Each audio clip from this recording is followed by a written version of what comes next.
तर बाणगंगा तलाव नूतनीकरणाला निधी मंजूर झालेला आहे। निधी मंजुरीनंतरही नूतनीकरणाचं काम बाकी आहे। मुंबई पालिका लक्ष देणार का असा सवाल नागरिकांनी उपस्थित केलाय।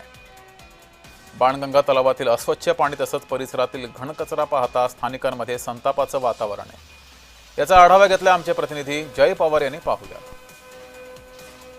मुंबईतील वाळकेश्वर बाणगंगा घाटेच्या नूतनीकरणासाठी मुंबई महानगरपालिकेच्या माध्यमातून कोट्यवधींचा निधी हा मंजूर करण्यात आला आहे। मात्र आपण जर या संपूर्ण बाणगंगा परिसरातील जर परिस्थिती पाहिली तर या ठिकाणचं जे सुशोभीकरण आहे हे अजूनही झाल्याचं नसल्याचं पाहायला मिळते। खरं म्हणजे या ठिकाणी खरं तर लाखो हिंदू भाविकांचे पवित्र तीर्थक्षेत्र हे मानलं जाणारं वाळकेश्वर हा ऐतिहासिक बाणगंगा तलाव आहे, ज्या ठिकाणी मुंबई महानगरपालिकेने या संपूर्ण परिसराची अवस्था ही दुरावस्था करून ठेवल्याचं पाहायला मिळते। सध्या पवित्र अधिक महिना सुरू असल्याने या ठिकाणी विविध भागातून खरं तर हजारो भाविक हे स्नानासाठी मुंबईत येत असतात। मात्र पालिकेच्या नियोजन क्षुल्लक कारभारामुळे या ठिकाणी बाणगंगा तलाव या ठिकाणी या दुरावस्थेत असल्याचं पाहायला मिळते। ज्याच पद्धतीचं बनारस या ठिकाणचं जे गंगा घाट आहे याचेच एक प्रतिकृती ही मुंबईच्या या बाणगंगा घाटाला सुद्धा मानली जाते। त्यामुळे एक ऐतिहासिक महत्व या संपूर्ण वाळकेश्वर येथील बाणगंगेला आहे आणि या संपूर्ण तलावातील परिस्थिती जर आपण पाहिली या ठिकाणी ही दुरावस्था पद्धतीने कशा पद्धतीने आहे ही आपल्याला पाहायला मिळते। स्थानिकांच्या माध्यमातून सुद्धा या ठिकाणीचं सुशोभीकरण हे लवकरात लवकर करावं अशी मागणी केली जाते। त्यामुळे